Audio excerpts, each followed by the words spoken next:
my YouTube account.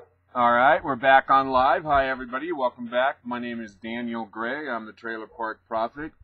Coming at you live from beautiful downtown, partially cloudy Crestone, Colorado. We're broadcasting on Blog Talk Radio.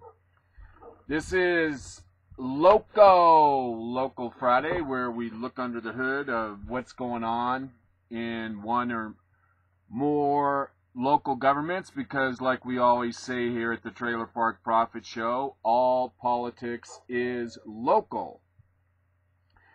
And I promised to share with you today something that happened to me in Crestone, Colorado, and I've actually been working on that today. I did a post for the Crestone Baca open forum, and I'm going to talk a little bit about corruption in Crestone. We're going to talk about the NSA, we're going to talk about the ATF, we're going to talk about the drugging of America. We're going to talk about Democratic black slaves, U.S. drug business. ATF wants your gun records. We're going to talk about microchips. You want a microchip, Skippy? We're going to talk about another recession. We're going to ask ourselves why liberals hate sports. We're going to hear from a classmate of Barack Hussein Obama, who says Obama is gay. We're going to talk about progressive bigots. We're going to talk about a CEO recently resigning because of pressure from the progressive socialist movement. We're going to talk a little bit about racism in America, and we're going to talk about chemtrails. That's C-H-E-M, not trails left by Kim, K-I-M. And there's some other stuff too we're going to talk about. Should be a fun packed show. Welcome aboard. I mucho appreciate it.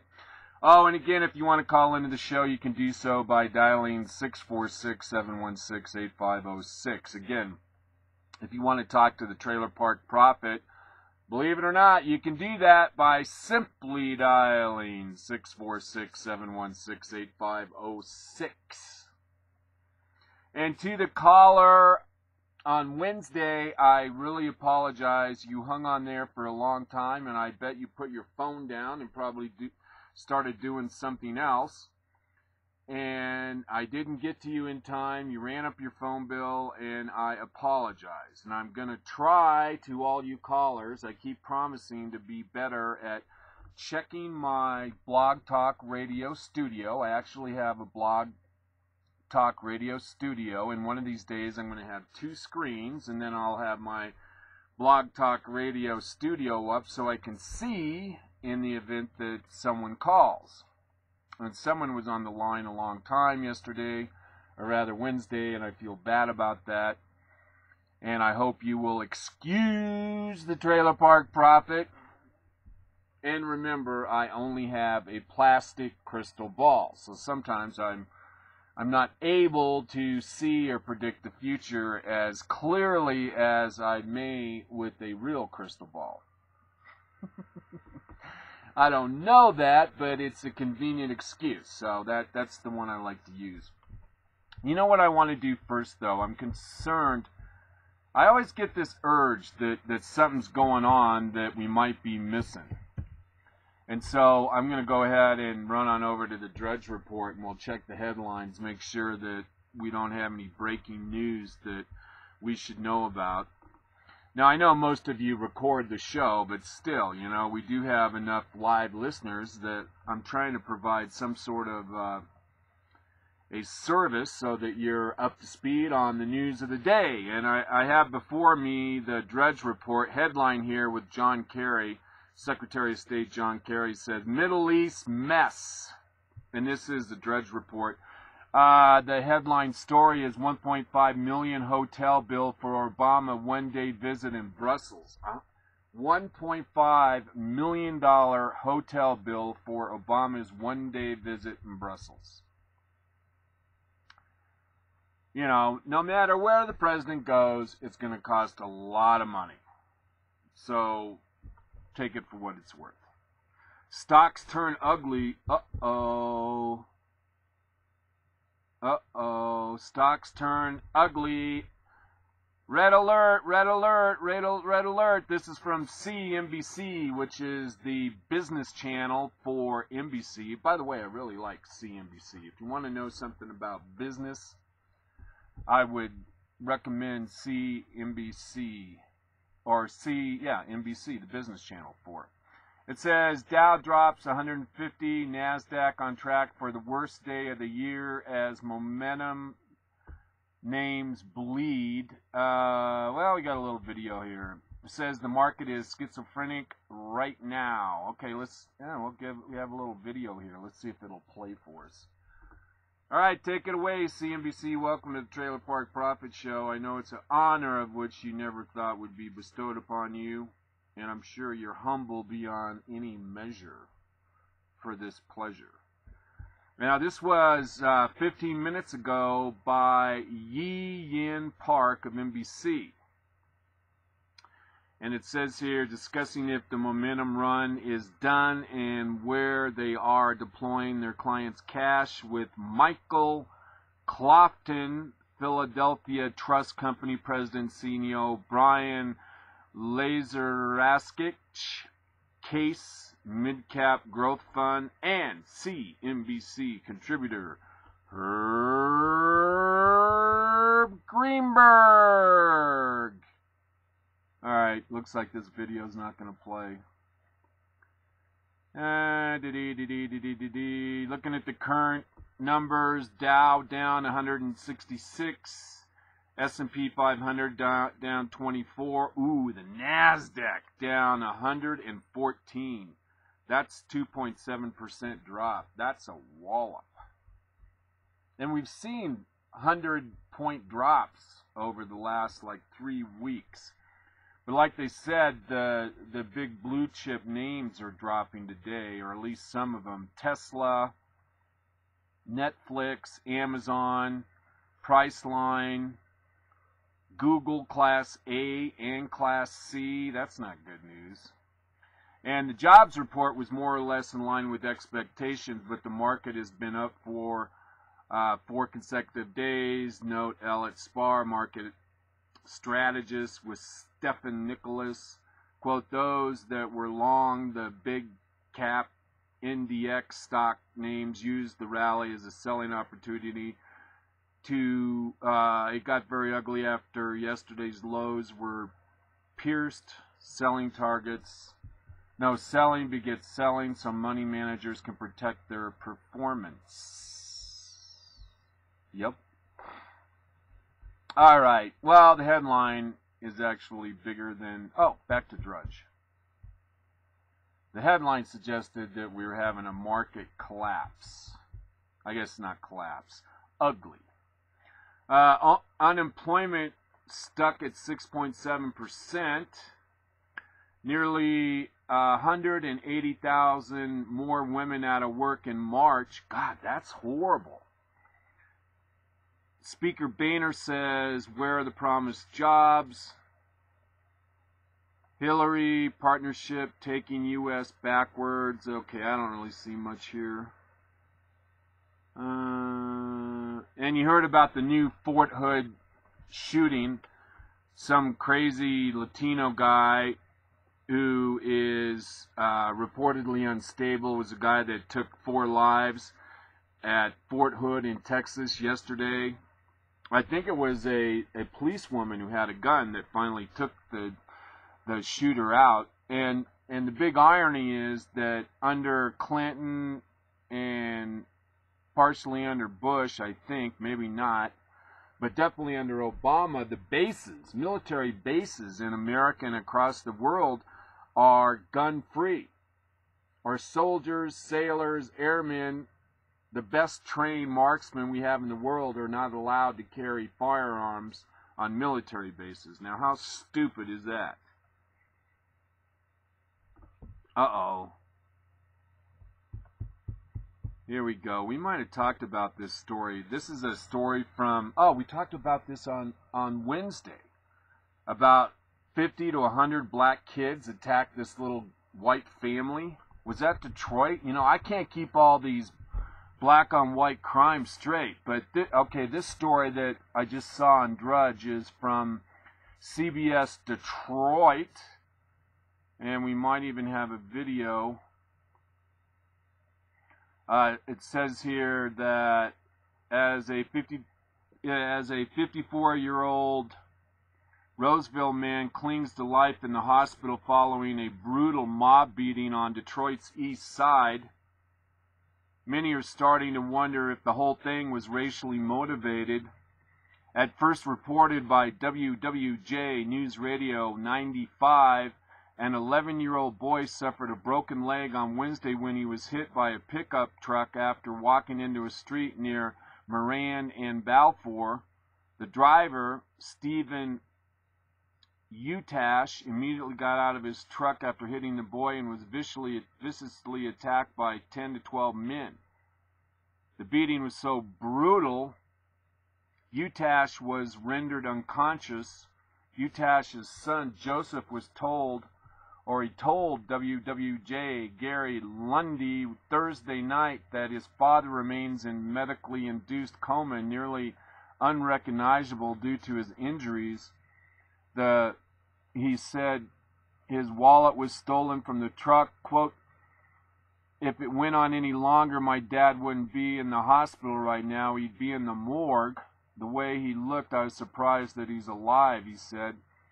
He has bruising over his face. His eyes are swollen. I believe it's his left eye that is completely swollen shut.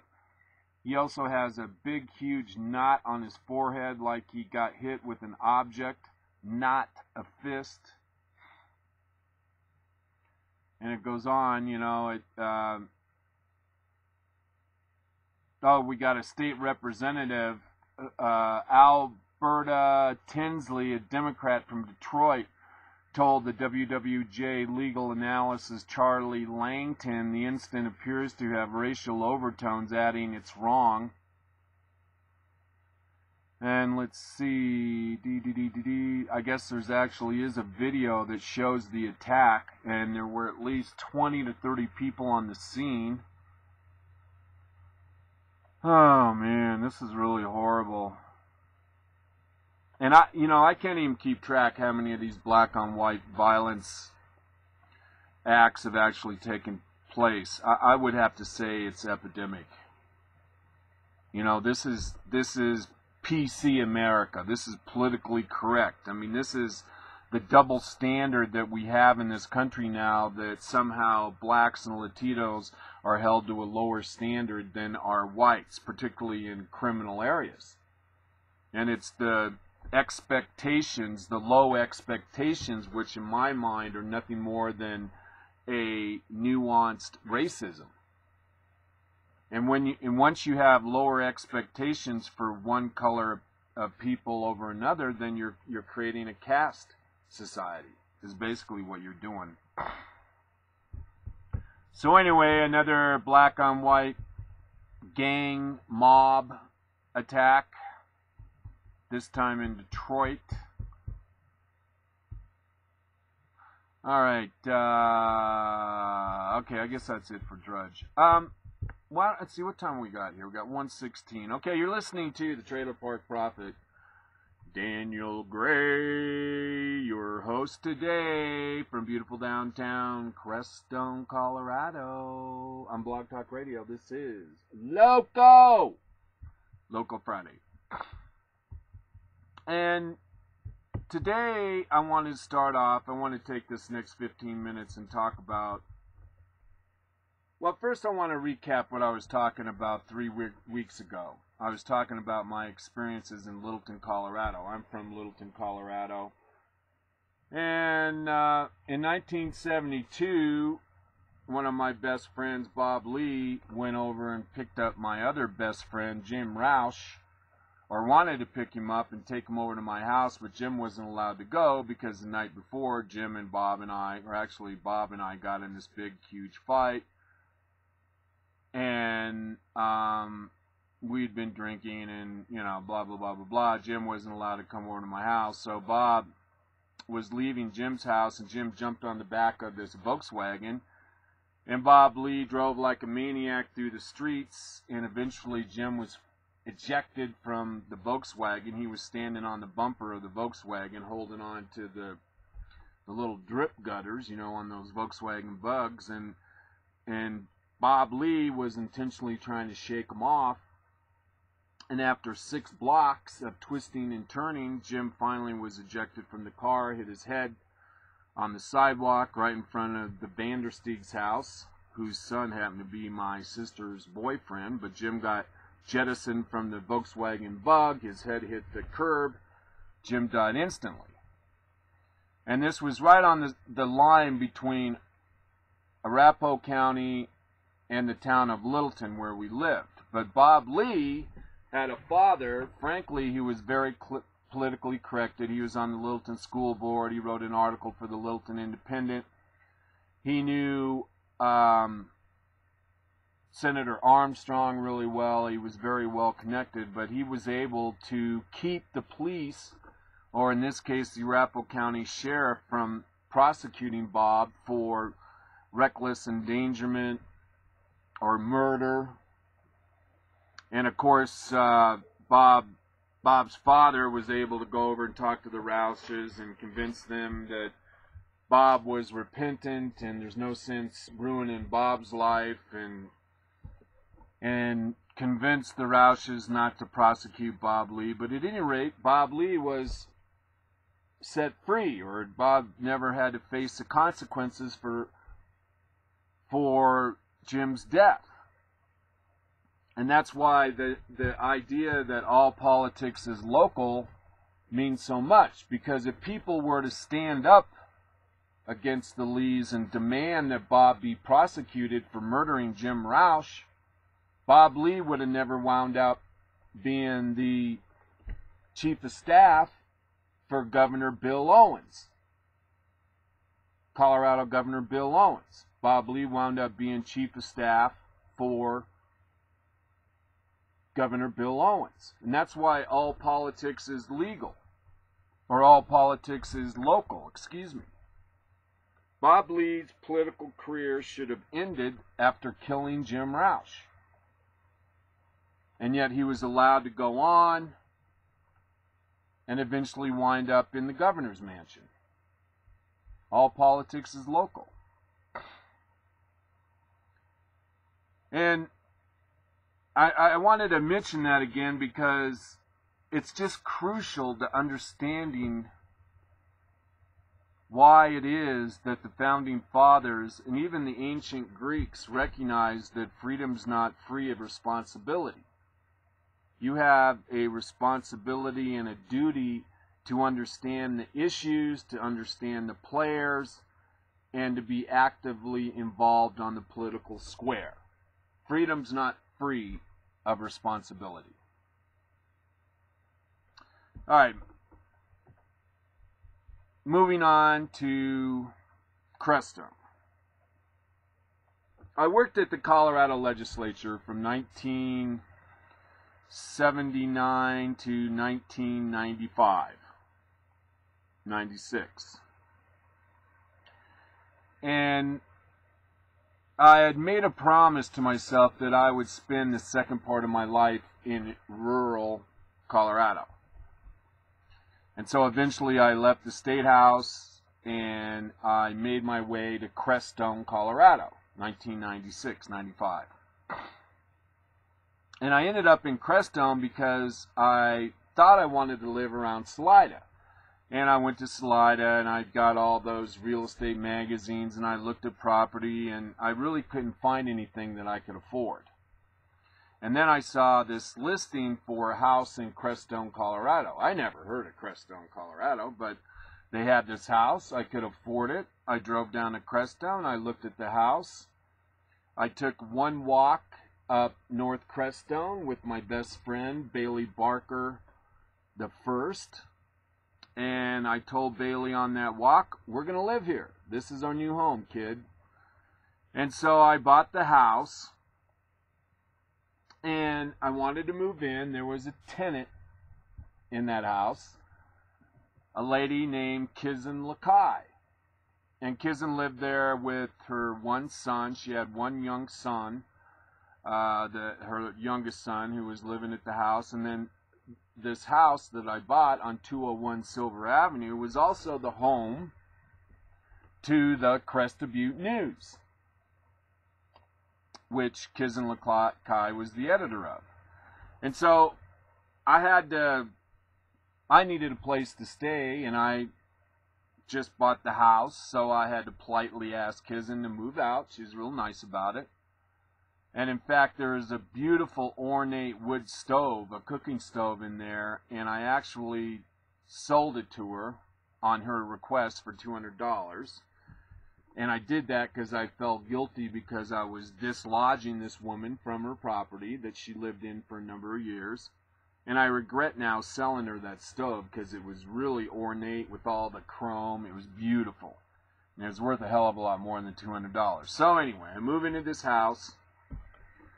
I dislodged the editor of the Crestone Eagle, Kizin Lakai. And now I'm living in this beautiful, serene, wonderful little town. At that time, I believe there were 90 occupants, and most of those were summer occupants. And Crestone, in case you don't know, butts right up to the Santa Cristo Wilderness area. So right out my door, I could walk into the Colorado wilderness with my dog, Bailey Daly Barker, the first. And we walked around Crestone for thousands of miles. I mean, we walked every single day. Today I walked with Bailey Barker the second today, and we walked about 5 miles, and generally that's about what we walk every day, between 3 to 4 miles, 3 to 5 miles a day. So at any rate, I moved into Crestone. I really liked it. I joined the fire department.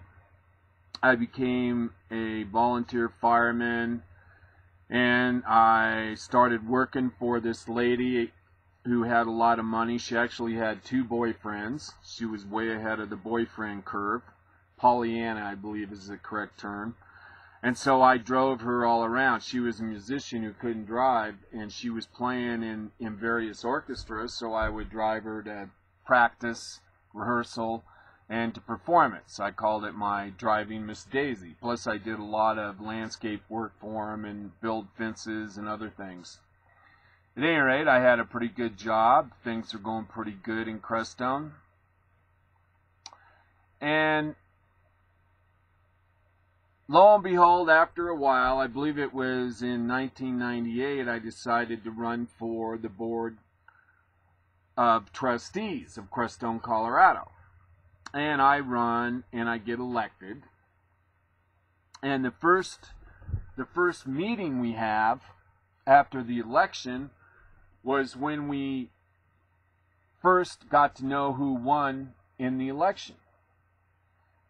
And at this time, it's important to note, after several years after I've been in Crestone, that Kizin, the editor of the Crestone Eagle, was now the editor. She was the editor of the Crestone Eagle, but she was also now the mayor of Crestone, Colorado. So she was the mayor and the editor of the newspaper. Well, in this election, after she'd been the mayor for about 2 years, in this election, no one knew who was running, because back then, as now, as in Monday, on April Fool's Monday, Kizin decided not to publish anything in her newspaper about who was running for the seats that were up in Crestone. So like Monday, we didn't know who was running unless you went to the town and asked. And it was the same thing in 1996. Nobody knew who was running. I mean, we kind of knew, but there was no stories or candidate profiles or anything like that. So I go to the first meeting, and Kizin's son's there. His name's Talmuth, really nice guy. And lo and behold, he's there to be sworn in as a Board of Trustee member. Well, I brought up at that meeting that Talmuth, Kizin's son, the editor/mayor of Crestone, does not live in Crestone. He didn't live in Crestone. He had property out in the subdivision called the Baca. Him and Eric and a few of his little buddies, they bought a tract of land, and they're out there homesteading themselves a house. That's where Tal lived. Everybody knew it. But somehow Kizin, being the mayor and the editor of the newspaper, was able to slip old Tal in there to be elected. And I didn't make a big deal of it, but I brought it up. It was inappropriate. And it was because of that action that eventually the town, or rather Kizin the mayor, Kizin the editor, talked to the town attorney, and they realized that they had better back off of this because it was a crooked, dishonest deal. Because you have to live continuously in the town of Crestone for a year before you can get elected on the board of trustees. And everybody knew Tal moved out of Crestone a long time ago. I mean, it's right next door, grant you, but still, the law is the law. And so finally they decided, well, Tal stepped down, and they appointed this lunatic John to the post, which is fine, but Tal was off, as he should have been. And of course, none of this was in the Crestone Eagle newspaper. None of that. Of course not. But I'm pointing this out because this is exactly the same kind of behavior that we're seeing now with the Obama administration. And it's the same kind of behavior that you're going to see from progressive, socialist, statist leaders. This is how they lead. Whether it's Crestone, Colorado, a city of 95 to 150 people, or in the White House. So after I made a objection to Kizin's son Tal being on the board illegally, I, unbeknownst to me, became public enemy number one. And as an example of going against the hegemony, going against the power clique, there were several occasions I think merit mention, one of which, while I was on the board, we were discussing putting in a sewer in Crestone. Everyone was on septic. And this one guy named Sam Pace, he actually was on the Crestone Board of Trustees and became a county commissioner, a first-class prick. He was in charge for Crestone to test all the water, test everybody's well, in order to find out if there was fecal matter or other protozoa in our potable water. So they went around and tested everybody's water in Crestone, except mine, except my water. They didn't test my well. They didn't test my water. And that was all stemming from being public enemy number one of Kizin Lakai. And I don't know if Kizin told Sam Pace not to test my water. I kind of doubt it, but Sam Pace just felt like doing that because he was part of the power clique. He was part of the hegemony in town. And the same was true. I can remember this like yesterday. I'm pretty sure I know the guy's name. I think his name is Mackey. I'm trying to think of his first name. Eric Mackey. And he was on the Crestone Fire Department. And he actually said to me one time, he said that if my house ever caught on fire, that don't expect the fire department to respond. And I told this guy, I said, well, if there's a fire, I'm going to walk up to the firehouse and get one of those trucks and come down and put out my house. And he said, you better not try that. Even though I was a trained volunteer fireman for Crestone before. But that was the kind of stuff that I had to put up with all the time. And the reason being is because I was going against the power clique, the hegemony in the community. And that's just only the beginning of how progressive socialist statists work. I was counting today. I could think of 5 people off my hand. I could count on my right hand that had threatened me several times, 5 people, I even put their names down on a Crestone Baca blog, that threatened me during this time. Threatened physically, physical activity against me if I didn't change my ways. 5 different people. And I don't know, I don't think necessarily that Kizin told them to go out and do that. I mean, they were all Kizin supporters, Kizin supportees. But it becomes a culture of corruption, a culture of fear. And one way you get credit from the power clique is by presenting a scalp to the power clique's leaders. And I imagine they went back and told Kizin or told other people within the power clique, yeah, man, I told that Dan Gray if he doesn't change his ways, I'm going to kick his ass. I'm sure that's what they had to say, because that's bringing a scalp back to the progressive socialist status campfire. And that's how things work. And you think back to not testing my water. That's what's going to happen with our health care. Our health care is going to be doled out by not equally, it's going to be doled out by who you know, or what you know, or what you know about who you know.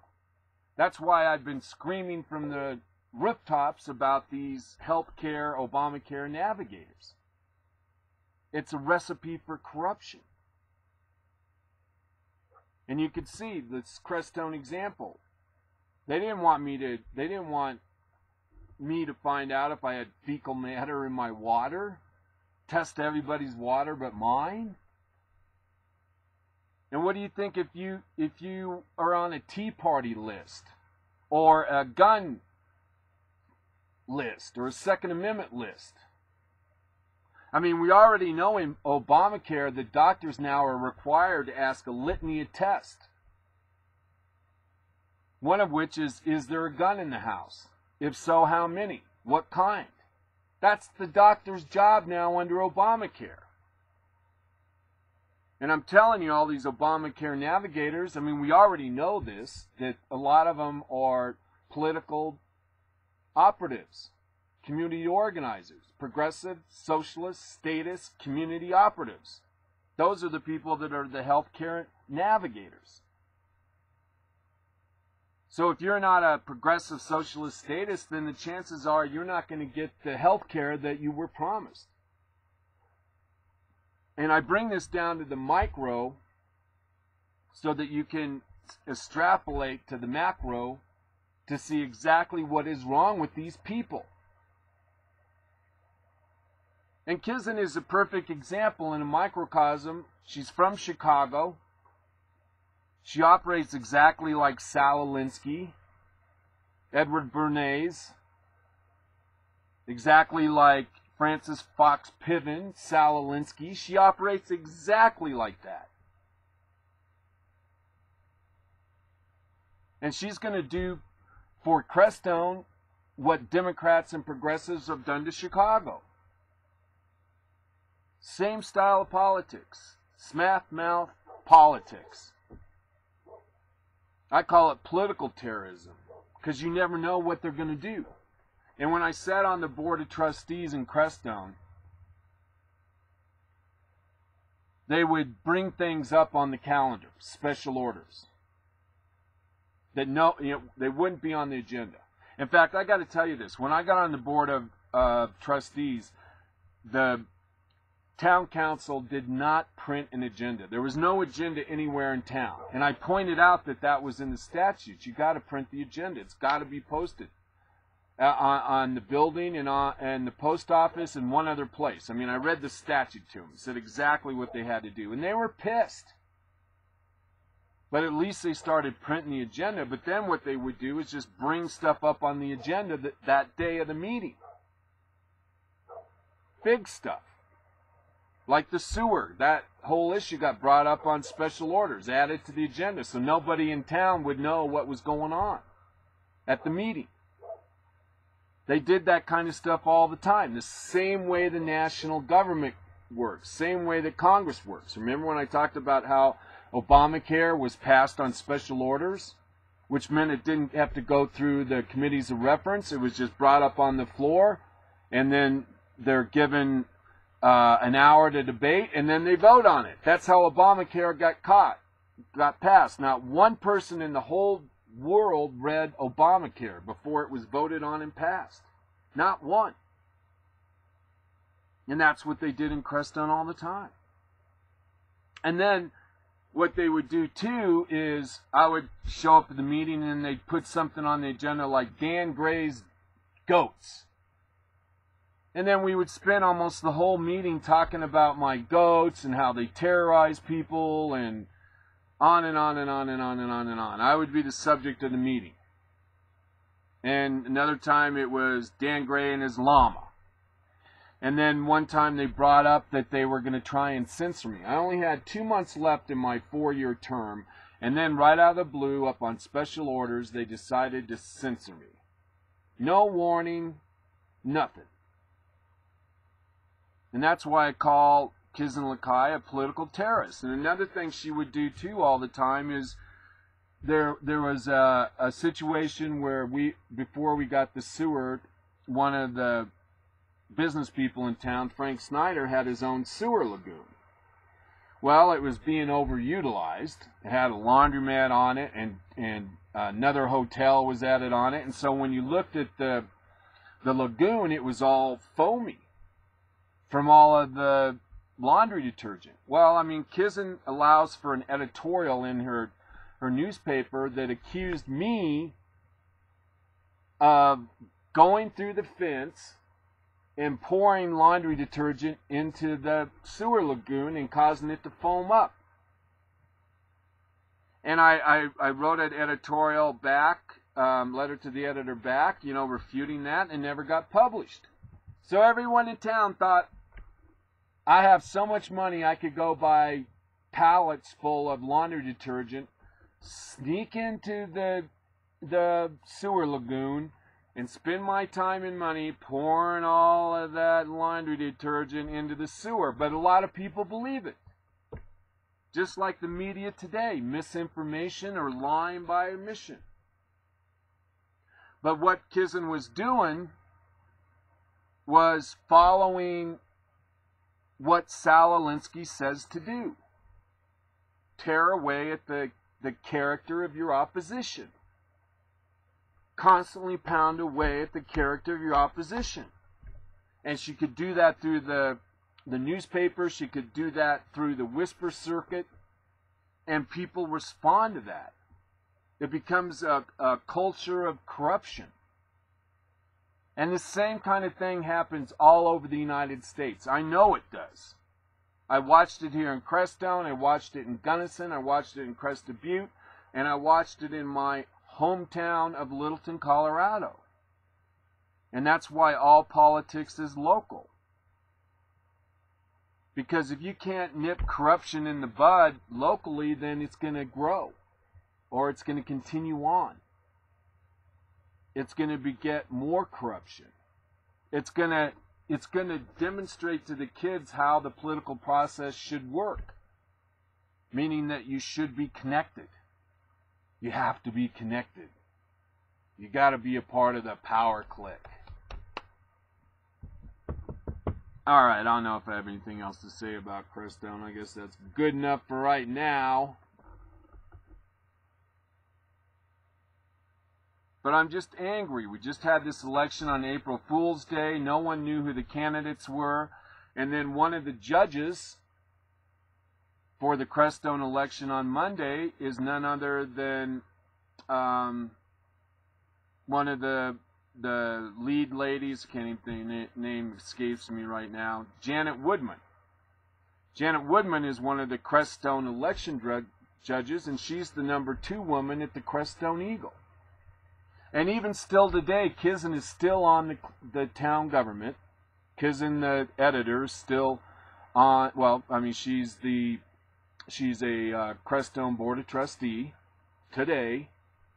And 2 or 3 other people, like I said on Monday, or Wednesday, 2 or 3 other people that just got elected back onto the board, they're writers for the Crestone Eagle.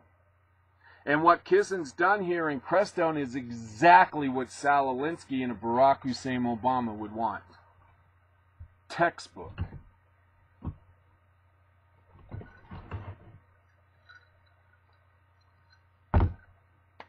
All right, you're listening, of course, to Daniel Gray, Trailer Park Prophet, coming at you live from beautiful downtown Crestone, Colorado, on Blog Talk Radio. God bless Blog Talk Radio. I love these people at the Blog Talk. All right, I don't know if I love them. I just want to be a little bit silly.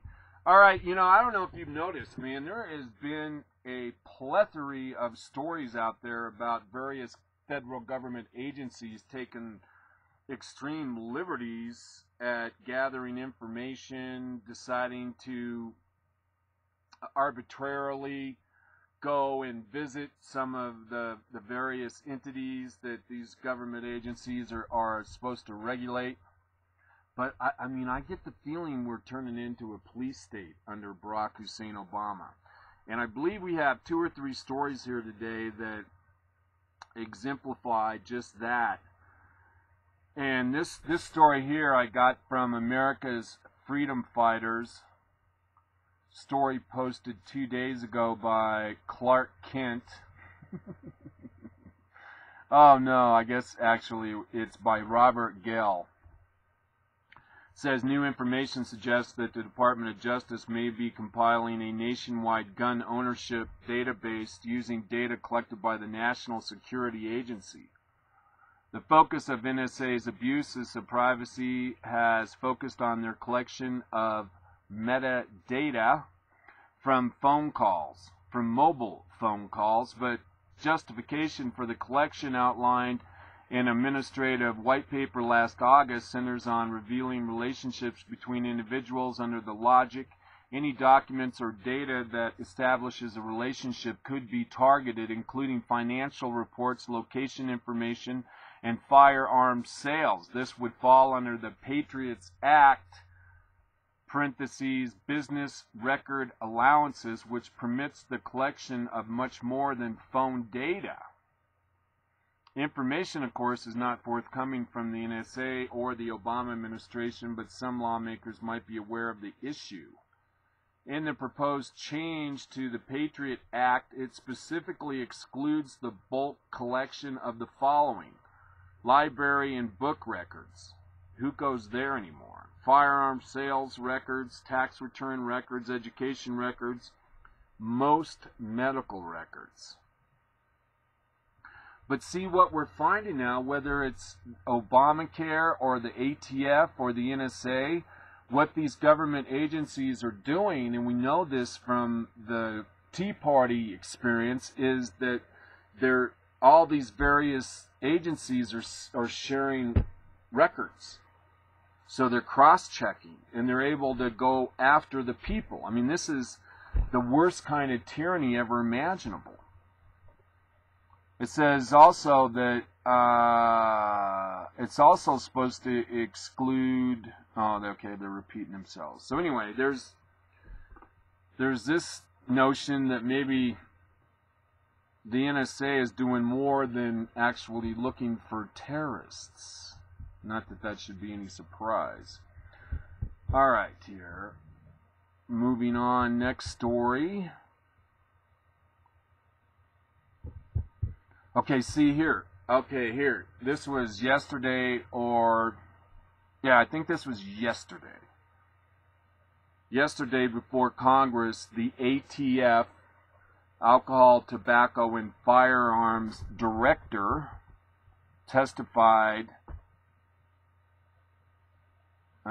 before... Let's see, this is from CNS News. B. Todd Jones, Director of the Bureau of Alcohol, Tobacco, Firearms, and Explosives, couldn't tell Congress why his agents made 2 visits to a Tea Party conservative in a 13-month period, but only after she requested tax-exempt status for her conservative group. True the vote. Kathleen Engelbright had a federal firearms license for 12 years, quote, and suddenly she applies for tax-exempt status and you're knocking on her door twice in 13 months.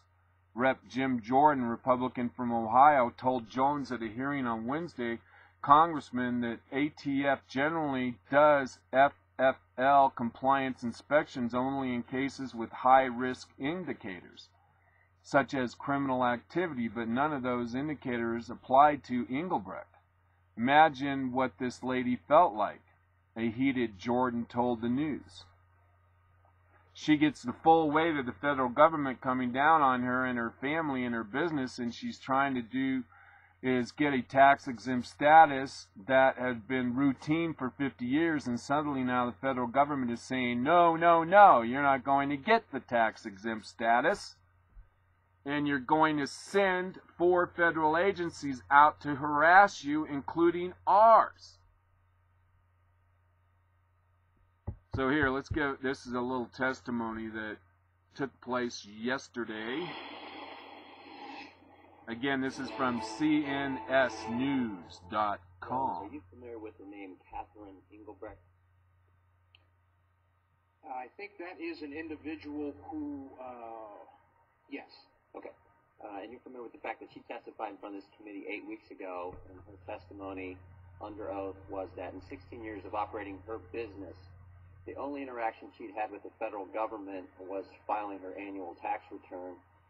She files for tax-exempt status for 2 organizations she was involved in creating Through the Vote and King Street Patriots, and then gets all kind of interaction with the federal government. OSHA visits her place of business. Never happened in her first 16 years, but then OSHA visits her place of business twice.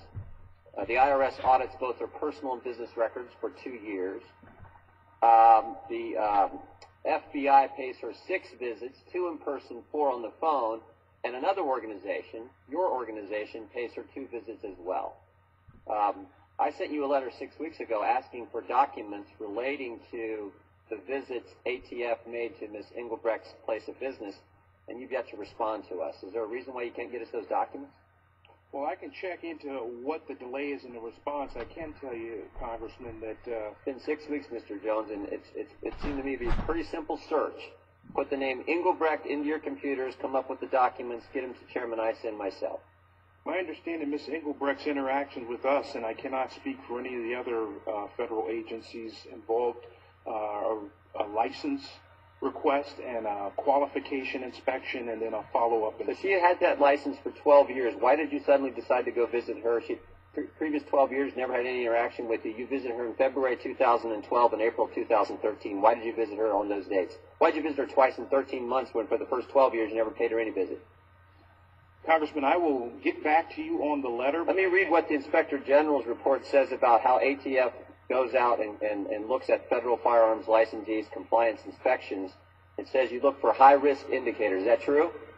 That is one of the factors when... High-risk indicators says this, such as a high number of guns used in crimes being traced back to the licensee, numerous multiple sales by a federal firearms licensee to a single individual, theft or losses of firearms, location in a high-crime area, tips from state or local law enforcement agents. Do you know if you had any of those circumstances, any of those indicators, or any of those present before you went to visit Ms. Engelbrecht? I don't have the information sufficient in front of me to answer. I can tell you none of them were. And yet you show up 12 years, no one, never heard from ATF in 12 years, and then suddenly she applies for taxes in status, and you're knocking on her door twice in 13 months. Congressman, I wish I had better answers as to what I do other too, agencies... Mr. Jones. This is a pretty important issue. It's been front and center in the news for over a year now. I do too.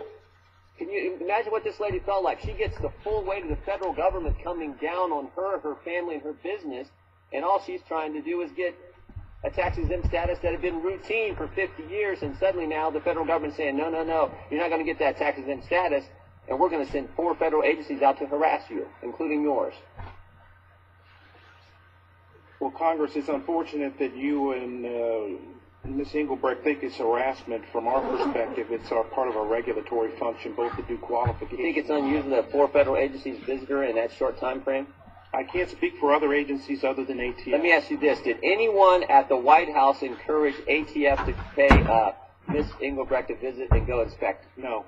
Did any other federal agency talk to you or anyone at ATF and encourage you to inspect and visit Ms. Engelbrecht? No. Did any member of Congress contact you or anyone at ATF and encourage you to go out and visit and inspect Ms. Engelbrecht's federal firearms license? Not to my knowledge.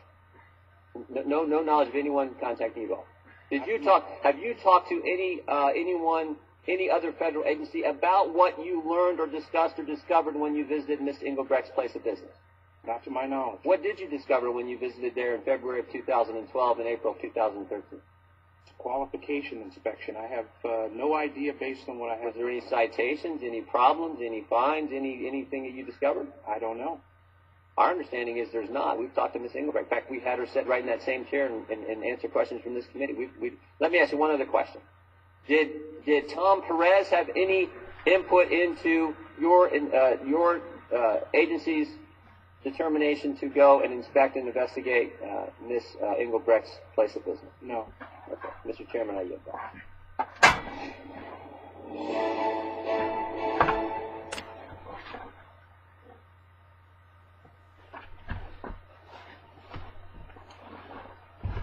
All right, so anyway,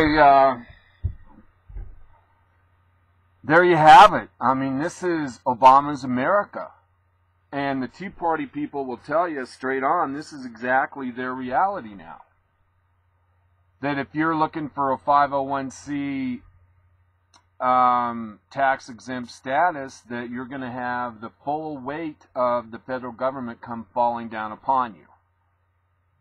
And this is one of many stories that I've seen in the last 3-4 years where people who have applied for 501c status have 4 or 5 various federal agencies all of a sudden come down upon them.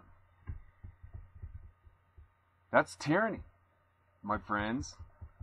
That's the exact worst kind of tyranny.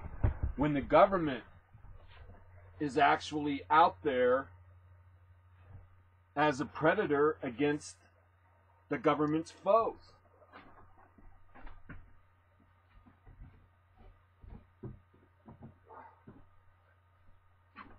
All right. And you hear that guy, I mean, he's the ATF director, and he knows what is going to be asked of him. His name, again, is B. Todd Jones, director of the Bureau of Alcohol, Tobacco, and Firearms. He knows damn good and well what kind of questions are going to be asked of him, but yet he doesn't know nothing. Nobody in Obama's administration knows anything about anything. They all plead the fifth. Hell, I don't know. Not to my knowledge. I'm the head of this, but I don't know. That's the same thing Obama does. I don't know what's going on. I didn't know about that. Oh, man. Alright, moving on. Interesting story here about drugs in schools. This article here is actually a part 2 on Ritalin. And we did a story here about 3 months ago about Ritalin, and I asked the question whether or not the teachers' retirement associations were investing in pharmaceutical companies that sold Ritalin and other Ritalin-type drugs. Wouldn't that be ironic? But I bet it's true. And I reason that would be a problem is the reason the kids end up on Ritalin or that class of drugs is because they've been diagnosed by the school psychologist as having ADD. And so the cure is to put the kid on Ritalin. And remember, we actually did a story about the guy that invented Ritalin. He admitted that there's no such thing as ADD. Remember, he did this on his deathbed, and that Ritalin was worthless, basically, is what he said.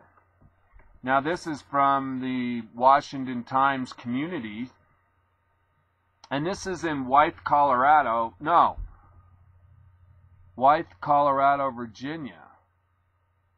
Oh, Wythe County, Virginia. And it says painkillers, prescription drugs are one of the most widely abused drugs in Appalachia. While these are a huge problem, they are by no means the only pharmaceuticals being prescribed that are potentially devastating in their effect. America needs to realize that this doping is not by accident. It starts at an early age. 1 in 4 insured children and nearly 30% of adolescents took at least one prescription medication for chronic illness in 2009. Doping children with Ritalin is commonplace. American kids are the most medicated in the world. Every year, more than 200 million prescriptions are written for children and teenagers in the United States. 200 million. Remember, there's only 325 million people total in the United States. That works out to more than 3 prescriptions per child per year. What? The increased use of attention deficit hyperactivity disorder, ADHD, I guess that's what it's called, drugs have been nothing short of staggering in its implications. In 30 years, there have been a 20-fold increase in the consumption of attention deficit disorder medications. America is responsible for 90% of worldwide consumption of Ritalin. 4 million children and teens in America are currently taking Ritalin. So see why I asked the question? I wonder if the school psychologist retirement fund invests in a corporation that produces Ritalin. Wouldn't that be ironic? How does a kid get Ritalin? Typically starts with a parent-teacher meeting discussing little Johnny's inability to focus, his impulsive nature, or his generally disruptive behavior. The teacher has rigid standards of keeping imposed and leave little time for finding more effective teaching methods for little Johnny. So the teacher makes the suggestion that little Johnny may have ADHD and should be taken to the doctor to see if he does. The doctor listens and agrees with the teacher, and the prescription pad comes out. Little Johnny, get a load of this. This is interesting. Little Johnny is prescribed a drug so similar to cocaine that some doctors refer to it as pediatric cocaine. Did you know that? The parents go along with it because the doctor says it is an effective treatment, and little Johnny starts down the road of lifelong dependency on drugs in order to function in society. By God, Johnny, you need some drugs. It is not fair to the parents of little Johnny, but it calms him down and puts money in the pockets of the doctor and the pharmaceutical industry. George de Granbury, in his book Ritalin Nation, showed that when given the option of choosing between Ritalin or cocaine, laboratory monkeys did not show a preference for one or the other. Yet many did prefer Ritalin, which has a slower letdown period than cocaine.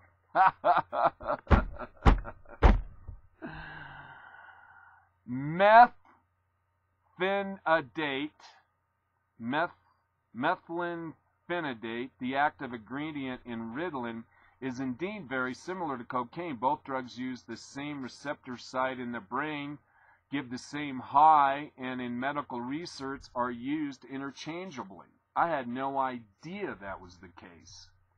The only difference appears to be that cocaine leaves the receptor site more quickly, possibly making it more addictive. Methylphenidate is a central nervous system stimulant. It has side effects similar to, but not more potent than, caffeine and amphetamines. It causes both short-term and persistent symptoms of mental retardation, zombie-like appearance, memory loss, drowsiness, and overall depression. Reported psychiatric side effects include suicidal thoughts, aggression, psychotic behavior, and hallucinations. And remember how we reported on the most recent mass shootings like Sandy Hook? Comes to mind that the shooter was on these type of Ritalin class of drugs. Ritalin is a worry for potential drug abuse or addiction. It is a Schedule II substance along with cocaine, morphine, opium, and barbiturates. The controlled substance designation means that here there is concern by the Drug Enforcement Agency that the drug has potential for abuse and addiction.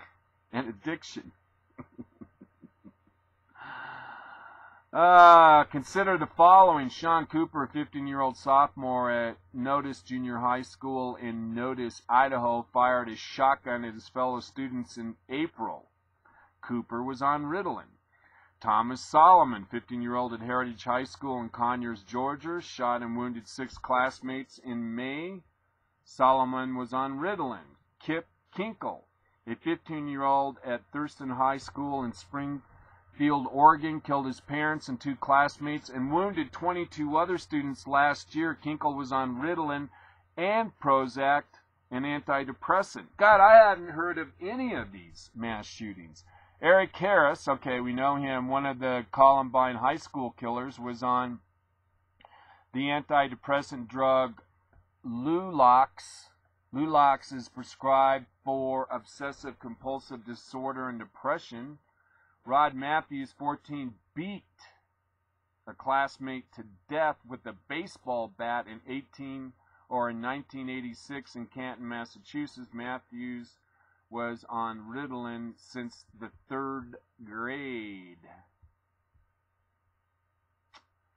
Alright, and it goes on. Interesting article.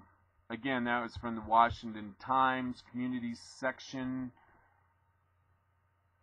And if you want to check out any of these articles I'm bringing to you, you can go to my Facebook page, Daniel Gray, Trailer Park Prophet, and you can see for yourself. This story here I thought was amazing. This is about PETA. PETA, you'll remember, is People for the Ethical Treatment of Animals. And here we have the statistics from 2013. Statistics from the state veterinarian with the Virginia Department of Agriculture are now available. According to records, PETA took in 894 dogs in 2013. They killed 629 of them, or 7 out of 10. They also spent 227 to kill shelters where they were either killed or potentially placed with other dogs who were killed. That's a high end of 96% rate of killing associated with their intake of dogs. And I guess, I mean, I didn't know this. I didn't realize PETA was in the business of running animal shelters. You know, that would make perfect sense. But then you go and you look at how well they ran their shelters. Well, they were worse than your average municipal dog pound. And let's see, PETA says that they have over 3 million supporters and that they take in over $30 million a year. See why I'm against nonprofits? With that kind of outreach, surely they could have found those animals a home with minimal effort. Why send them to shelters which already claim they have no choice but to kill because they get too many as it is? Why? Because killing is what they do and what they believe in. And let's see,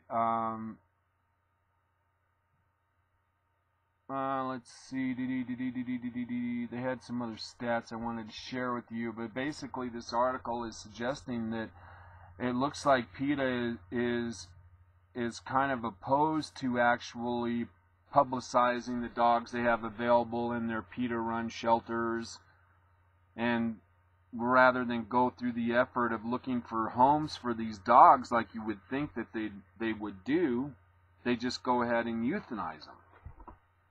Because someplace in this article it talked about PETA's policy on adoption, and they were actually against it. Let me see if I can find that actual poll quote. Well, I can't. You're just going to have to take my word for it. and or read this article on my Facebook page. At any rate, PETA kills. Amazing. Alright, I got this article from the Huffington Post, just to show you that we do celebrate diversity here at the Trailer Park Prophet. And according to this individual, what's his name? Michelle Alexander. She says it's that time of year again. This was last month when we hear Martin Luther King speeches in 10-second clips, the same clips that get recycled on an annual basis. Now radical proclamations that have been reproduced over the years to mere platitudes. His booming voice declares that he's been to the mountaintop and has glimpsed the promised land. They're talking about Dr. Martin Luther King. He has a dream, he says, and his voice soars. But what she goes on to say is that basically we have a new Jim Crow. Jim Crow laws were written by Democrats in the South back in 1890s to the 1960s in order to create a segregated society. But here's some facts about modern-day African Americans. She says as of 2004, more African American men were disenfranchised due to felony disenfranchisement laws than in 1870, the year the 15th Amendment was ratified, prohibiting laws that explicitly deny the rights to vote on the basis of race. There are more African Americans under correctional control today in prison or jail on probation or parole than were enslaved in 1850, a decade before the Civil War. If you take into account prisoners, a large majority of African American men in some urban areas like Chicago have been labeled felons for life. The 3 strikes you're out type of concept. These men are part of a growing undercaste, not class, caste, a group of people who are permanently relegated by law to an inferior second-class status. They can be denied the right to vote, automatically excluded from juries, and legally discriminated against in employment, housing, access to education, and public benefits, much as their grandparents and great-grandparents were during the Jim Crow era. And she suggests that there is a colorblind explanation for all of this: crime rates. But crime rates do not explain the sudden and dramatic mass incarceration of African Americans during the last 30 years. Crime rates have fluctuated over the past few decades and currently are historical lows, but imprisonment rates have soared, quintupled. And the vast majority of that increase is due to the war on drugs, a war waged on almost exclusively the poor communities of color, even though consistently slow that people of all colors use and sell illegal drugs at remarkably similar rates. In fact, some studies indicate that white youth are significantly more likely to engage in illegal drug dealing than black youths. And I think another way you can wind up in jail is not paying child support. I wonder how many men have ended up in jail for not paying child support. At any rate, interesting article. You might want to read it, suggesting that the Jim Crow era of American politics still exists today. Again, this article from the Huffington Post. Or as Rush Limbaugh likes to say, the Huffington Puffington Post. Now this kind of, I don't know, this story. This story claims that they found documents. This is from the businessinsider.com. Leaked documents that suggests that the DEA, the Drug Enforcement Administration, struck a deal with the notorious Sinaloa drug cartel, allowing them to smuggle billions of dollars worth of drugs into the USA. And again, this article suggests that from the Business Insider, and they're saying that this is confirmed, that the DEA struck a deal with Mexico's most notorious drug lords. Now, this is from an article written in January by Michael Kelly. An investigation by El Universal found that between the years of 2000 and 2012, the U.S. government had an arrangement with Mexico's Sinaloa drug cartel that allowed the organization to smuggle billions of dollars of drugs, while the Sinaloa provided information on rival cartels. The Sinaloa, led by Joaquin El Capo Guzman, supplies 80% of the drugs entering the Chicago area and has a presence in cities across the U.S. There have been allegations that Guzman, considered to be the world's most powerful drug trafficker, coordinates with American authorities. But El Universal investigation is the first to publish court documents that include collaborating testimony from DEA agent and a Justice Department official. The written statements were made to the U.S. District Court in Chicago in relation to the arrest of Jesus Vincent Zambada Nibla, the son of the Sinaloa leader Ismael El Mayo Zambada, and allegedly the Sinaloa's cartel's logistics coordinator.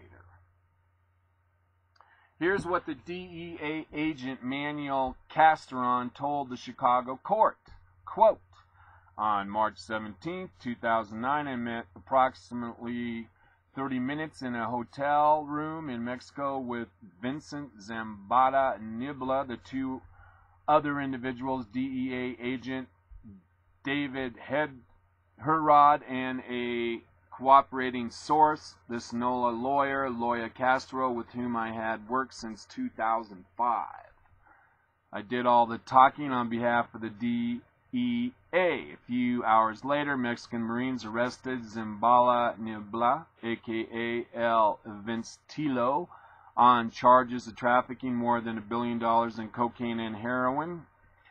Castana and 3 other agents then visited Zambada Nibla in prison, where the Sinaloa officer retaliated his desire to cooperate with Gastanan. El Universal, citing court documents, reports that DEA agents met with high-level Sinaloa officials such as Castro more than 50 times since 2000. Then Justice Department prosecutor Patrick Hearn told the Chicago court that according to the DEA agent Steve Faga, Castro provided information leading to a 23-ton cocaine seizure, other seizures related or various drug trafficking organizations, and the El Mayo Zambada wanted his son to cooperate with the U.S. So, I don't know. This is one hell of a indictment. And this would have been started under the Bush administration, that we were cooperating with one cartel to allow for them to have exclusive retail rights in the USA to sell cocaine in order to prosecute their competition. The only reason I did this story is it sounds so outrageous that it just very well may be true. I thought this is kind of funny. A sign someplace, this was posted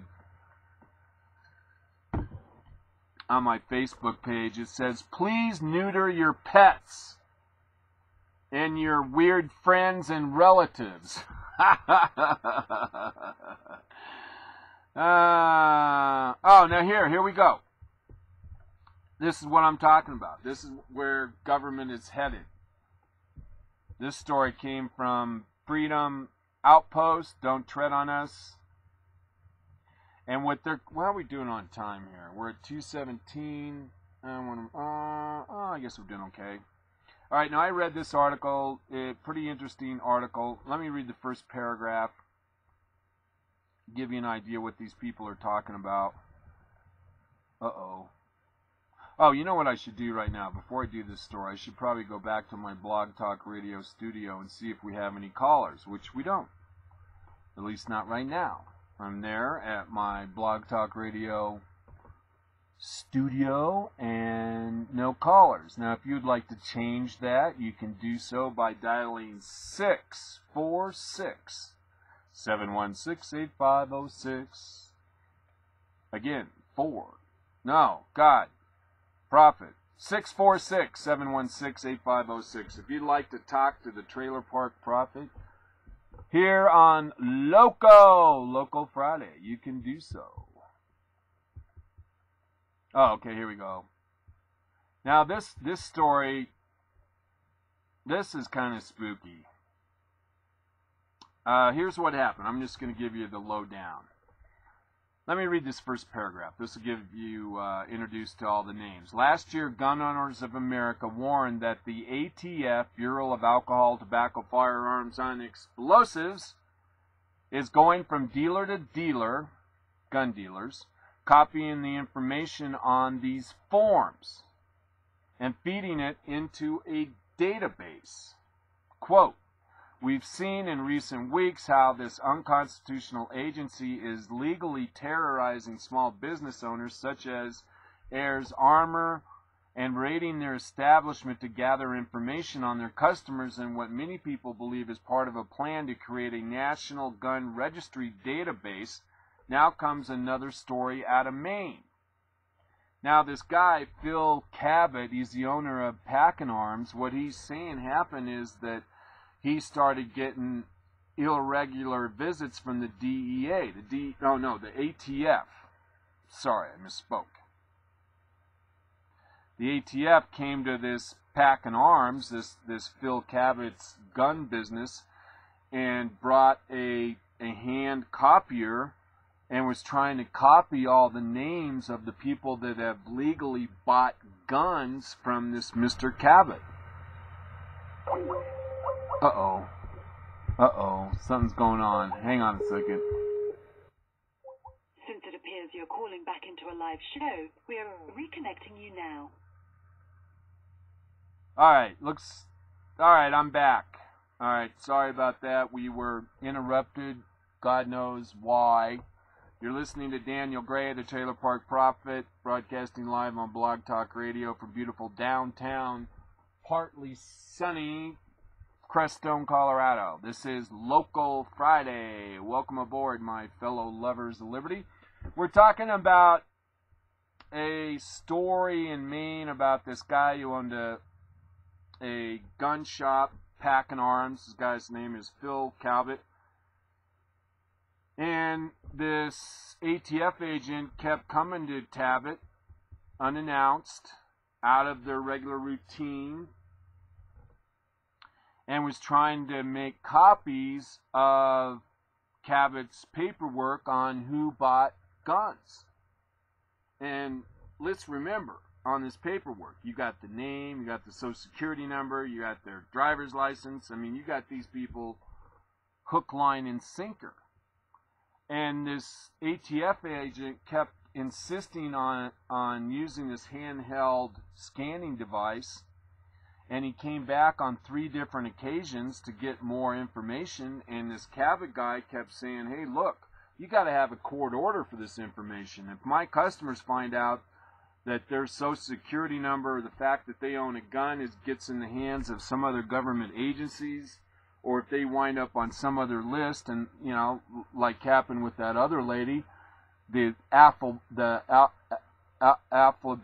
of federal agencies, alphabet, I can't say that word for some reason, alphabet, Any rate, what happened to this guy Cabot is what happened to that woman in the video, where just because she was involved with conservative groups. This guy, just because he was involved in gun sales, is now being harassed and bullied by an ATF agent to do something that this guy cited by statute is illegal.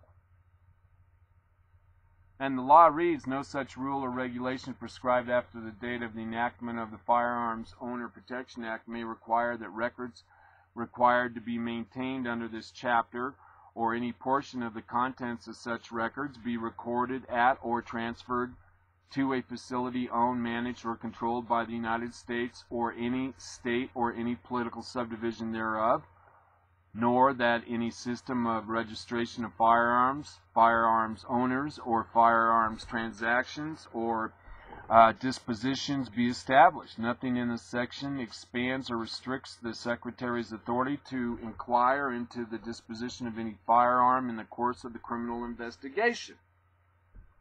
And Cabot brought this up to this ATF agent named Wayne Betancourt with this handheld scanner, and this guy didn't care. This ATF agent, Wayne Betancourt, hell, he didn't care. And Cabot ran this section to this guy, Wayne Betancourt. And so anyway, this Betancourt kept coming back, unannounced. And according to Cabot, Betancourt vehemently refused to provide me with anything signed by him or other ATF authorities, and made the ridiculous claim that the records were the property of the ATF and could do with them what he liked, and that if he kept refusing him, he would be back with the administrative warrant so that he could take the records that I am bound by federal law to father and maintain. I again refused to allow Betancourt to illegally copy my records, at which point he told me I should be careful not to make the investigation about me, and that my license depended on how well I worked with him. This was clearly a threat intended to let me know that if I did not allow him to perform the illegal activity of copying my bound books, he would retaliate, and that my federal firearms license was at risk. There again, that's how progressive socialist statists work. And you should be alarmed. Nope.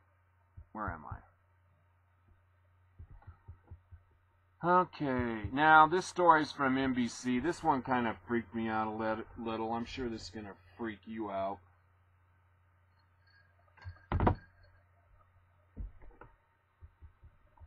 Now, I've seen all these accounts on Facebook, and I chose not to mention them, because I don't know definitively if they're true, and if they are true, they're so demonstrative that you almost don't want to know something like this. But this story here is one like I've seen on a lot of other articles in the internet about how in Obamacare that it mandates that every individual get a microchip. Now, I have not seen the legislation that suggests that that's actually the case, so I don't know that definitively, but according to this article by NBC News, which I'm having a terrible time, I can't get this to open. This is aggravating. I got these pop-ups and I can't see where to unpop them up. Build the perfect Easter basket. I need to get rid of this ad and I can't. I guess I gotta click to open it and then maybe close it. Oh yeah, there you go. Alright, so I got rid of the Easter ad. No, I didn't. Now there's 2 Easter egg ads. Oh man. Alright. Well, anyways, I guess you understand the basic idea of this story, and that is that according to NBC News, all Americans will be microchipped by 2017. I don't know how you feel about that. I don't want to be microchipped.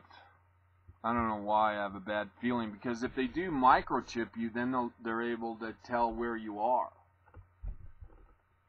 And they put this chip underneath your skin, and it shows a picture here sticking the microchip under your skin, right between your index finger and your thumb.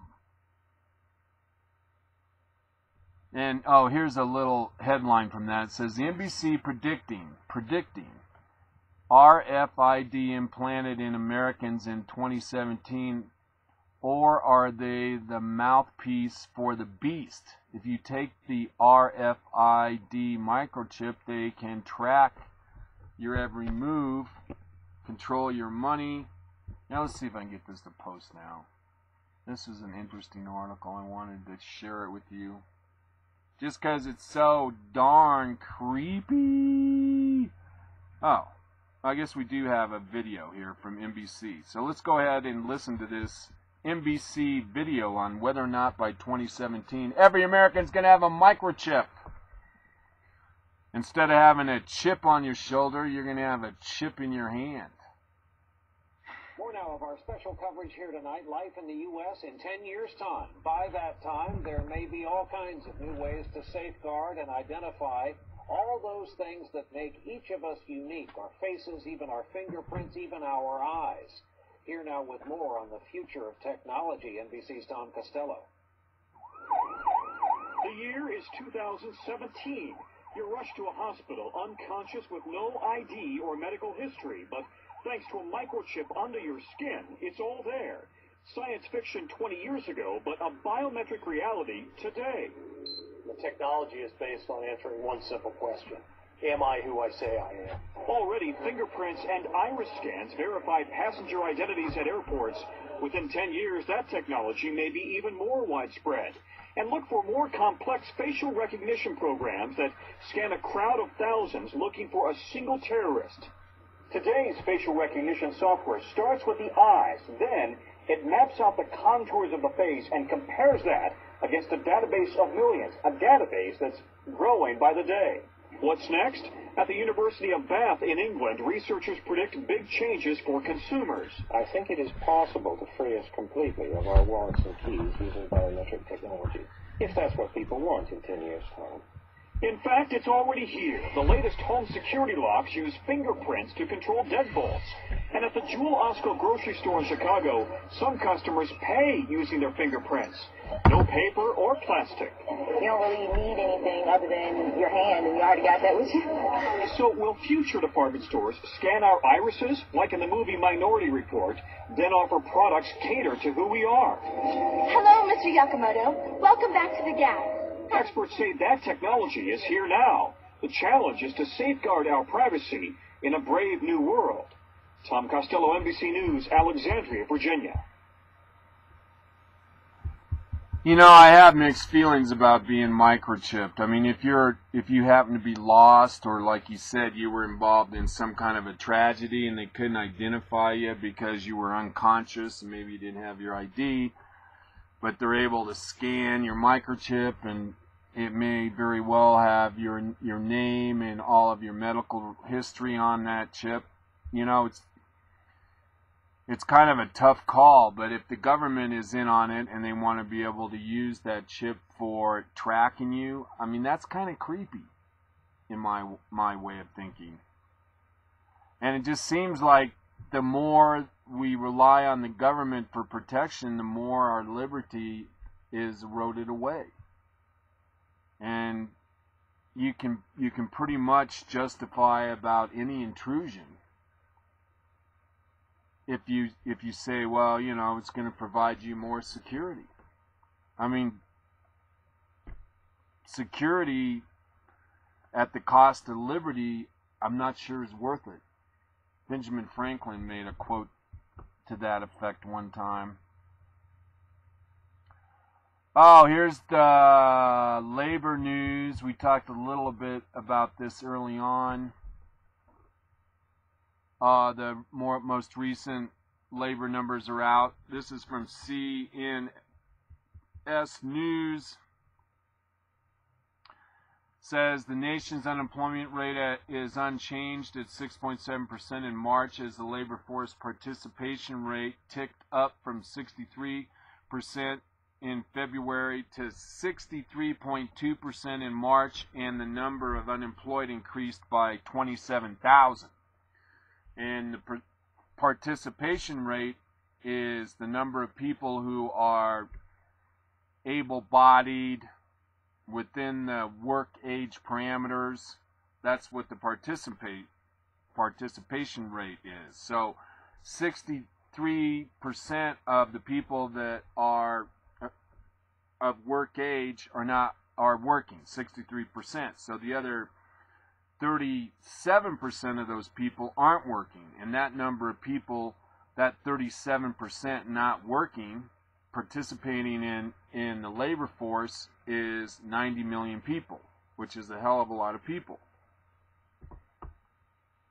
The Bureau of Labor and Statistics employment rate is based on the civilian non-institutional population, which includes all people in the United States 16 or older who are not on active duty in the military or in an institution such as a prison, mental hospital, or nursing home.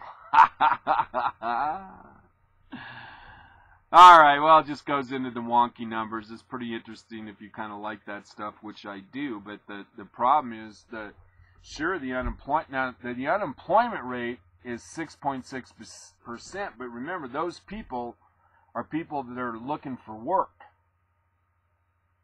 And then the participation rate includes the people that are no longer looking for work or may also be involved in part-time work.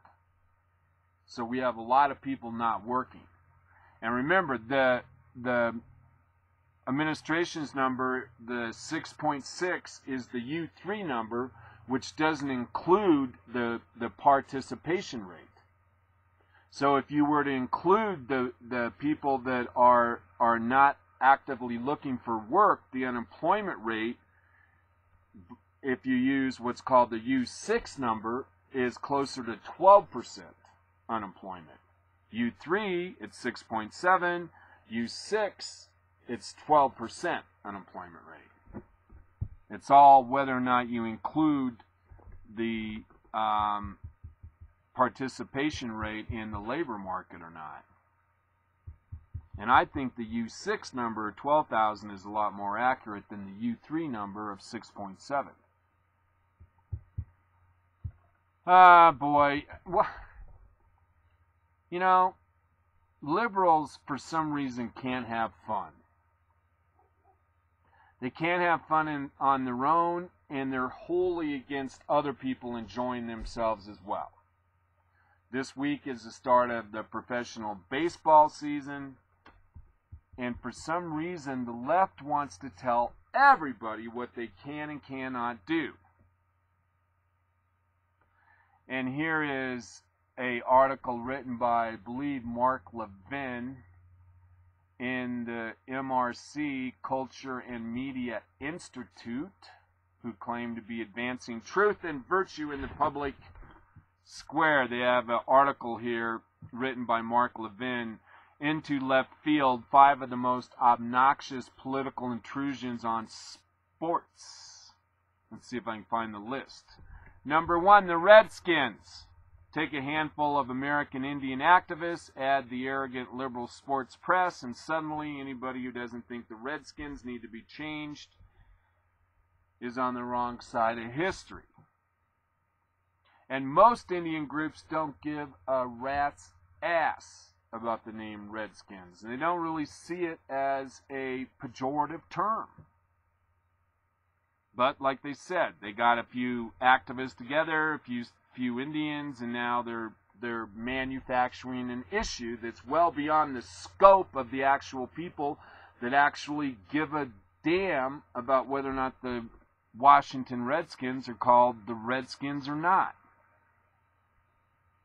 Number 2, gun control.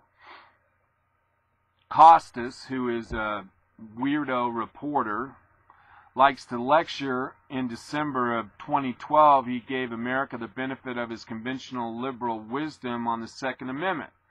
Last week, Kansas City chief linebacker Jovan Belcher shot and killed his girlfriend, then drove to Arrowhead Stadium and shot himself in the head in front of his coaches during halftime of the Philadelphia-Dallas game on Sunday. Bob Costas read the column of Kansas City-based sports writer James Whitlock, blaming America's gun culture for the tragedy.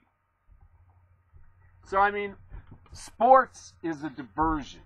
Sports is what people use to get away from their job, their house, it's something they do for enjoyment. But progressive socialist statists are the proverbial turd in the punch bowl of life. Why can't you progressive socialist statists just go mind your own damn business? But they make everybody's business their business. They can't leave alone. If you don't like football, if you don't like professional sports, then stay away from them. Number 3, the great gay hope. Journalists like to see themselves reflected through any issue they can slap the civil rights label on. They think it lends a sheen of nobility to a thoroughly degraded profession. And as one Washington Post reporter recently recalled, the gay agenda is the civil rights issue of our time. It makes sense that the sports journalists who keep assuring us the issue of sports and homosexuality isn't going away fawn over any athlete who talks positively about gay marriage and wonder where the gay Jackie Robinson is. I mean, already this year, 2 guys came out.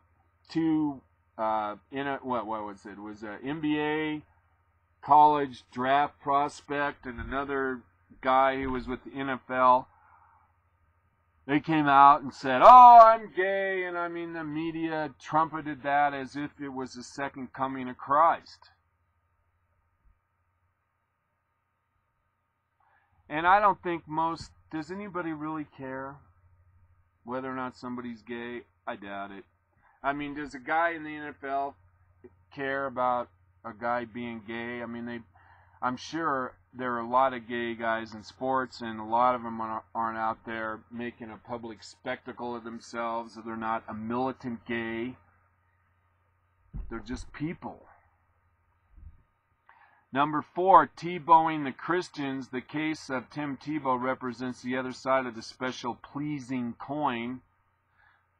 At a time when the internet is rife with all criminal NFL fantasy teams and running lists of current and former all-pro offenders, the most hated man in pro football was Tim Tebow.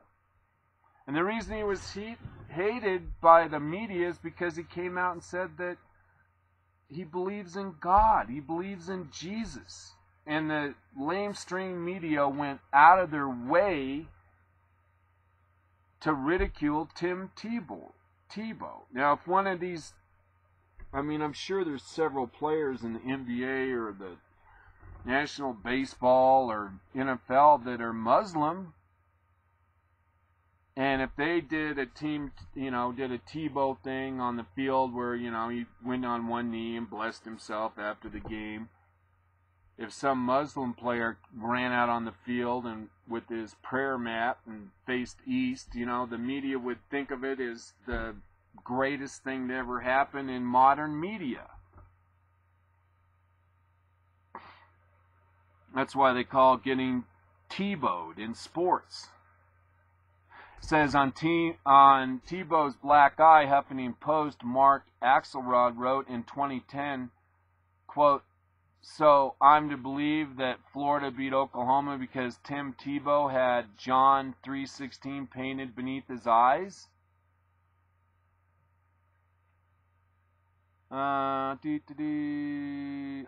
On Tebow being traded to the Jets, Jim Zurin, sports editor for The Nation magazine, told MSNBC, quote, "There are a lot of LGBT people that live in New York City who are also football fans, and they might want to know why the new possibly starting quarterback of the New York Jets, wants to move backwards 30 or 40 years. Turns out Tebow was powerless to move the Jets in any direction. At any rate, just double standard. Number 6, rush to judgment. Did you know that Bill Maher owns a piece of the New York Mets? I didn't know that. Yeah, the guy that called Sarah Palin a cunt and a twat, and a mofo who recently called God a dick, and a psychotic mass murderer who gave gay activists and anti-bullying bully and Dan Savage a form rage against the Catholic Church, who said, quote, now that liberals have forwarded their agenda by inserting a mass gay wedding into the Grammys, conservatives must watch them tit for tat by having a mass shooting at the Country Music Awards. Yes, Bill Maher, the lefty HBO talk show host who hates the half of the country that don't agree with him. Maher brought in the team with $20 million a couple of years ago. Nobody protested or asked MLB to ban him. The Players Association didn't object.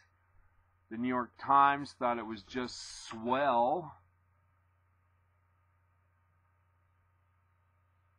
But unfortunately, remember back when Rush Limbaugh had a gig with the NFL, he practically got run out of town when he tried to buy the troubled St. Louis Rams. I mean, Al Sharpton came on the offense. All of the regular cast of suspects who trade in race baiting, like Al Sharpton, came out against Rush Limbaugh when he tried to buy a stake in the St. Louis Rams. You know, it's a double standard. Bill Maher revered, Rush Limbaugh hated, like a rabid dog. That is our situation today. Okay, now this is an interesting story. Ba-da-ba-da-ba-da. From Fellowship of Minds. In a time of universal deceit, telling the truth is a revolutionary act. Now, this woman, there's a picture of her, and man, she has red hair. She's gorgeous. I really like her. At any rate, she says that she knew Barack Hussein Obama, although back then he called himself Barry Soetoro in high school in Hawaii, and she was a classmate. Her name is Mia Marie Pope, and she claims that young Obama was a homosexual, druggie, and a foreign student. And we have a video. And let's see, let's just get into it. We'll listen to some of this because we actually have 4 other stories I want to do. So let's start in on this. Again, this lady claims that she was a classmate of Barack Hussein Obama, although he called himself at that time Barry Soetoro. And we'll just have to listen to what she has to say. All right, Mary, welcome to the Trailer Park Prophet Show.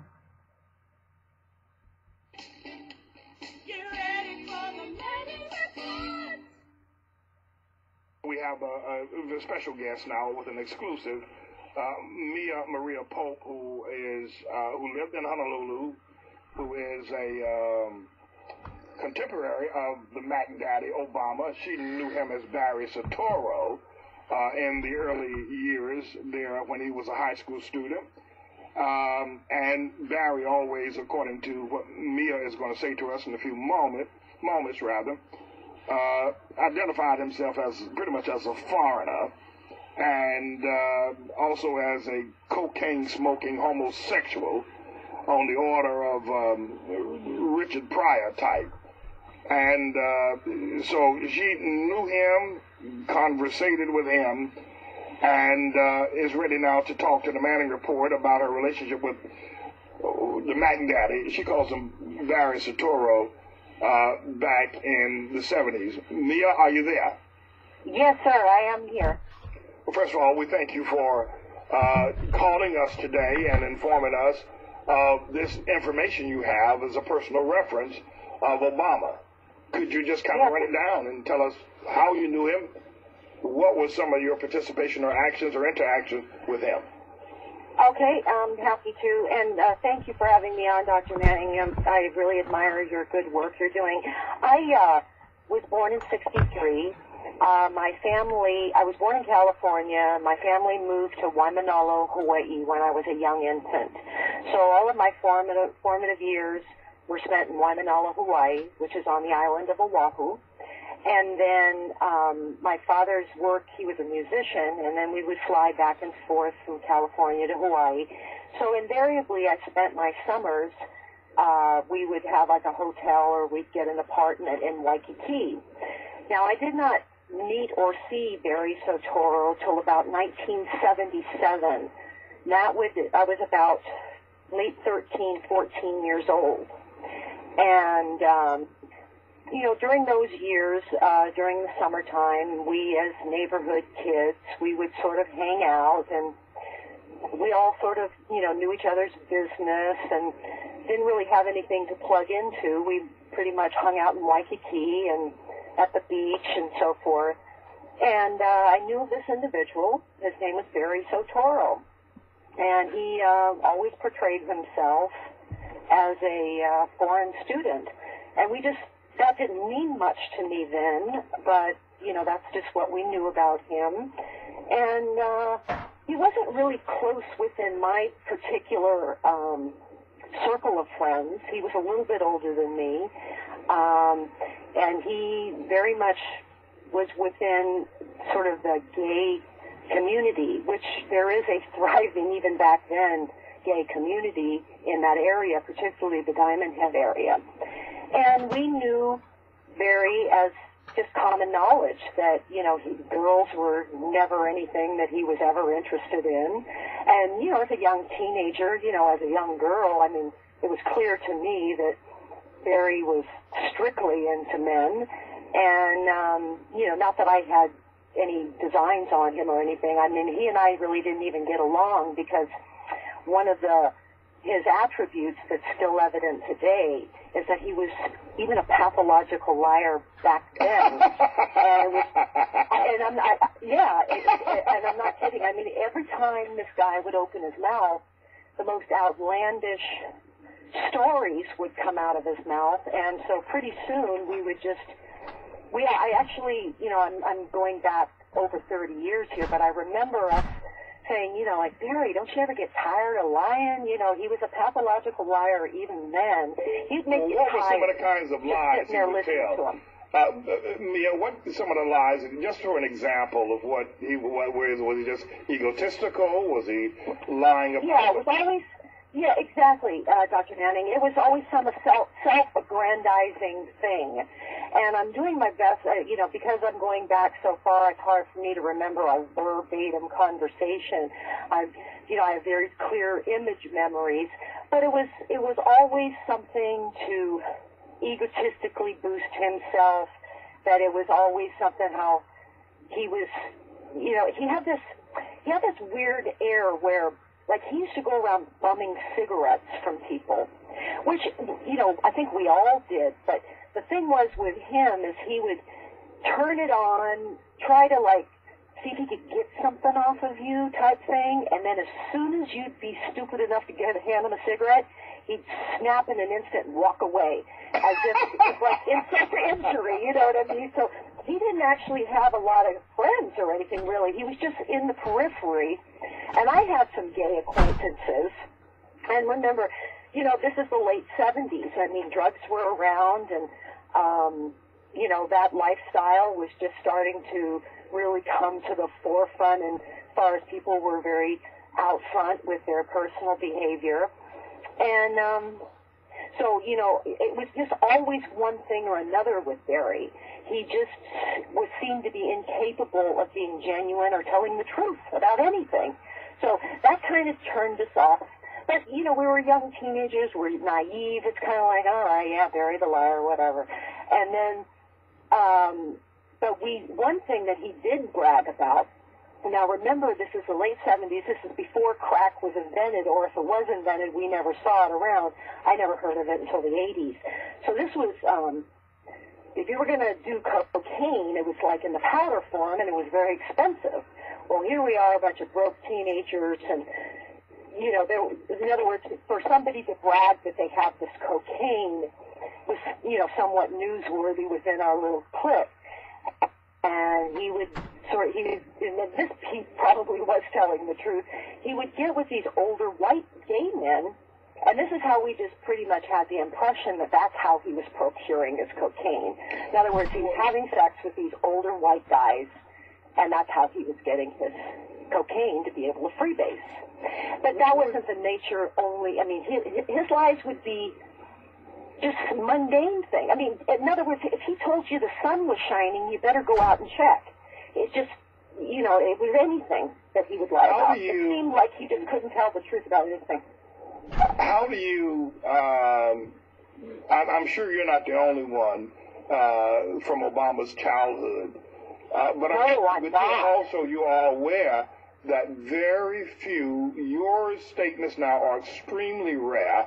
Very few people have come from Honolulu, from Waikiki, or from those haunts of Obama to actually make mention of the fact that they knew him during these years of his life. What do you attribute that to, that no one is going to identify him? Yeah, I'd like to share that with your listening audience.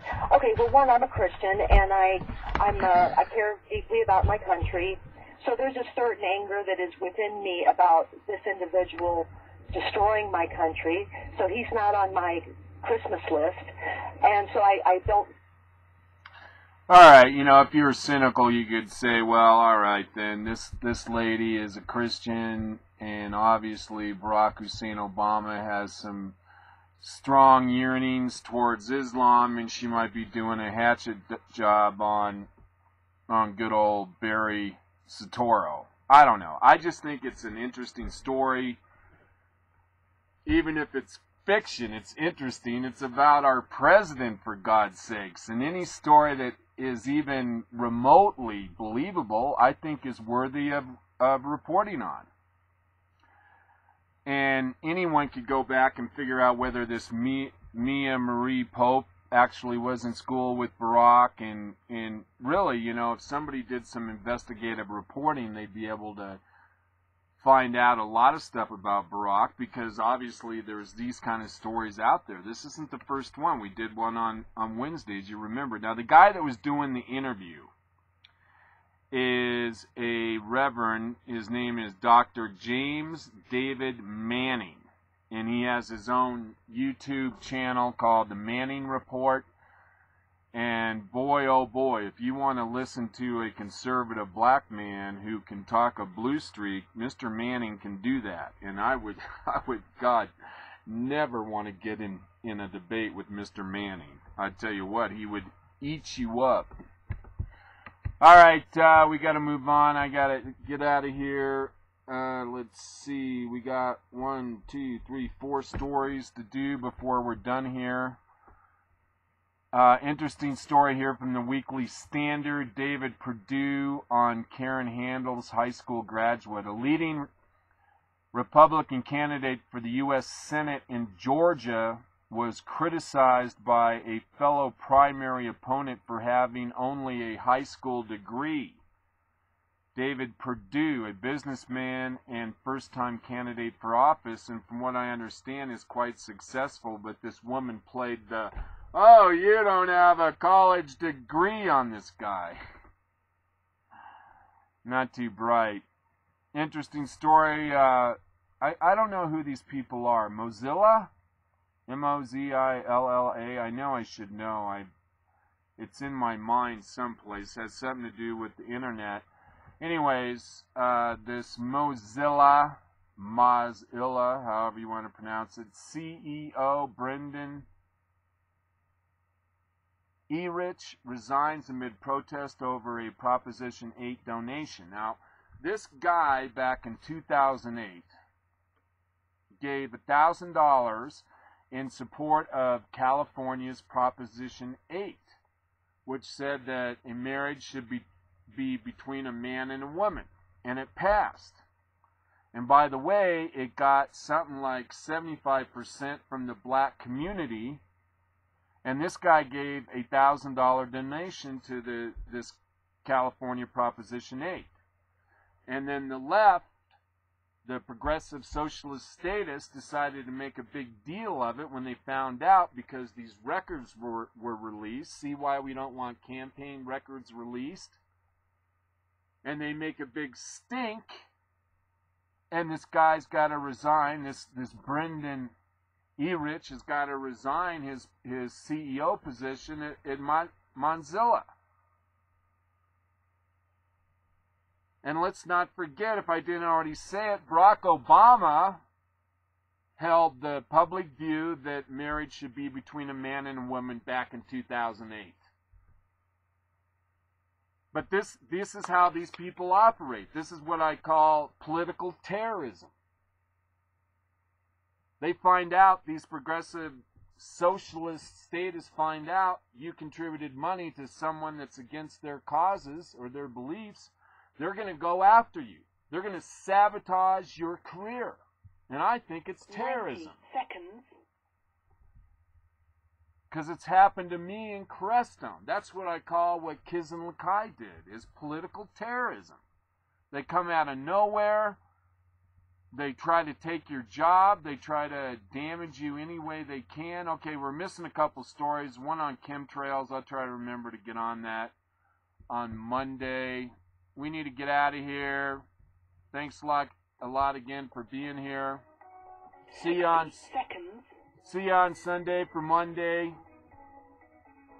Or Sunday on Monday. Again, this is Daniel Gray, Trailer Park Prophet. Hope you enjoyed the show. I'm glad you're here. It's always a labor of love thinking about the Trailer Park Prophet Show. You guys are in my mind every single day. I think about who you are, what's going on in your life, and how I can be of service to you. Liberty is not free. Freedom's not free of responsibility. Think about what's going on in your community. Remember, you have a duty and a responsibility to understand the issues in your community, understand the players, and to be actively involved in those decisions. 10